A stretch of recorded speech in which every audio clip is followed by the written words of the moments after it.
प्रभु यीशु के सामर्थ्य नाम में आप सबको जय मसीह की, प्रेज द लॉर्ड। आइए आज के मनन के लिए हम परमेश्वर के पवित्र वचन को निकालें। मेरे साथ नए नियम में याकूब की पुस्तक निकालेगा, अध्याय 5 और उसका वचन 16। याकूब 5 अध्याय 16, याकूब 5 उसका वचन 16। यहाँ लिखा है, इसलिए तुम आपस में एक दूसरे के सामने अपने अपने पापों को मान लो और एक दूसरे के लिए प्रार्थना करो, जिससे चंगे हो जाओ।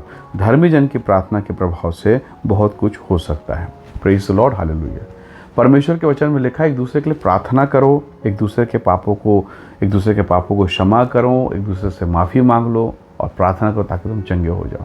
कई बार ना हम चंगे नहीं हो रहे हैं, हमारे घर में आशीष नहीं है, हमारे बिजनेस में ब्लेसिंग नहीं है। कारण क्या है? कई बार हम अपने घर में एक दूसरे को श्राप देते हैं। पति पत्नी के बीच में, बेटा और बाप के बीच में कई प्रकार की कड़वाहट की बातें हैं।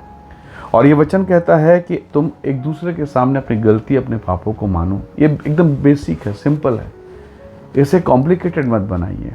और ये प्रभु का वचन है, ये मेरा नहीं, ये परमेश्वर का वचन है कि एक दूसरे के सामने अपनी गलतियों को मानो और एक दूसरे के लिए प्रार्थना करो और तुम चंगे हो जाओगे।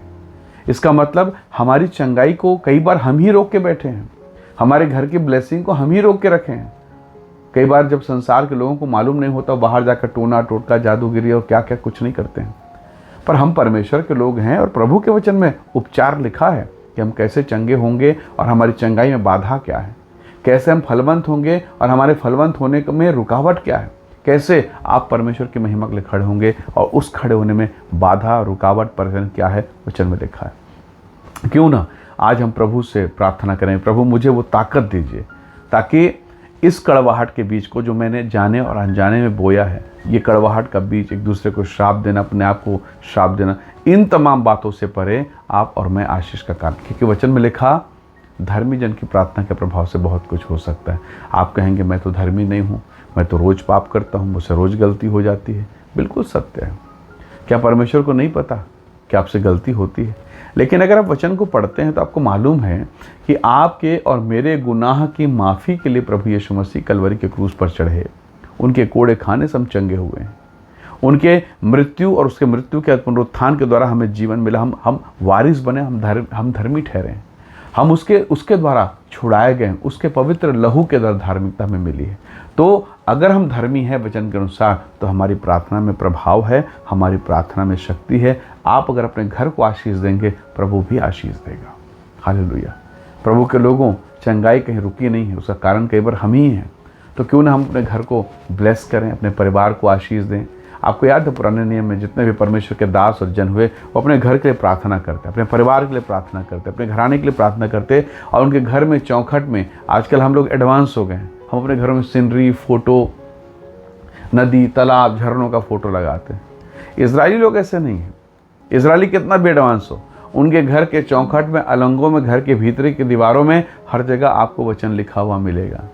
यहोवा परमेश्वर के मुख से निकला हुआ वचन, सर्वशक्तिमान परमेश्वर जो निर्माण करता है, सारी सृष्टि का रचयिता है, उसका पवित्र वचन, और वो वचन में सामर्थ है। यूहन्ना के सुसमाचार अध्याय 1:1 में लिखा है, उसमें जीवन था, आदि में वचन परमेश्वर के साथ, और यही वचन परमेश्वर है। और वचन में लिखा उसमें जीवन था। तो जो वचन है, जो प्रभु का कलाम है, उसमें जीवन है। अगर ये आपके घर में है तो जीवन बना रहेगा। फिर मृत्यु, फिर महामारी, फिर रोग, वो श्राप, वो कर्ज कैसे रहेगा? पानी के बोतल में या तो पूरा का पूरा पानी भरिए, या तो पूरा का पूरा हवा रहने दीजिए, खाली रहने दीजिए। अगर आपने पानी भरना शुरू किया तो हवा अपने आप निकलना शुरू हो जाएगा। Praise the Lord. तो जैसे जैसे आप वचन में बढ़ते जाएंगे, प्रभु की उपस्थिति आपके जीवन पर होगी और आप परमेश्वर में चंगाई, अनुग्रह, छुटकारा को पाएंगे। इसलिए अपने जीवन को, अपने घराने को, अपने परिवार को प्रभु के हाथों में सौंपिए। दुआ आप करेंगे, चमत्कार आप देखेंगे, परमेश्वर की महान कृपा प्रकट होगी। और ये वचन के भेद हैं जो यहाँ पर लिखे गए हैं कि कई बार हम एक दूसरे को माफ़ नहीं करते हैं, ऊपरी तरीके से, हाँ ठीक है, बढ़िया है, पर हृदय की गहराई से माफ़ी नहीं है। और अगर मैंने माफ़ नहीं किया तो वचन में नियम लिखा है ना, वचन में प्रभु ने नियम लिखा है, यदि तुम अपने अपराधियों को माफ़ करोगे तो तुम्हारे ये माफ़ होंगे। हमें तो प्रार्थना से, जैसे हमने अपने अपराधियों को क्षमा किया, हे पिता तो हमें भी माफ़ कर, हमारे भी पापों को क्षमा कर। तो प्रभु के लोगों, ये तो नियम है। अगर हमने एक नियम का पालन नहीं किया तो फिर कैसे ये बीमारी और ये रोग और ये समस्याएं, ये तकलीफ़ें हमारे घर से बाहर जाएंगी?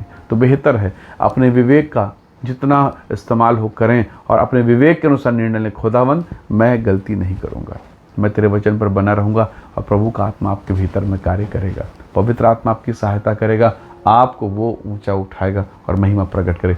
याकूब उसने कहा एक दूसरे के लिए माफ़ करो, एक दूसरे को क्षमा कर दो, चंगे हो जाओगे। हालेलुया। प्रभु ने कहा, प्रभु के वचन में तुम चंगे हो जाओगे। तो आइए अपने घर अपने परिवार को ब्लेस करें।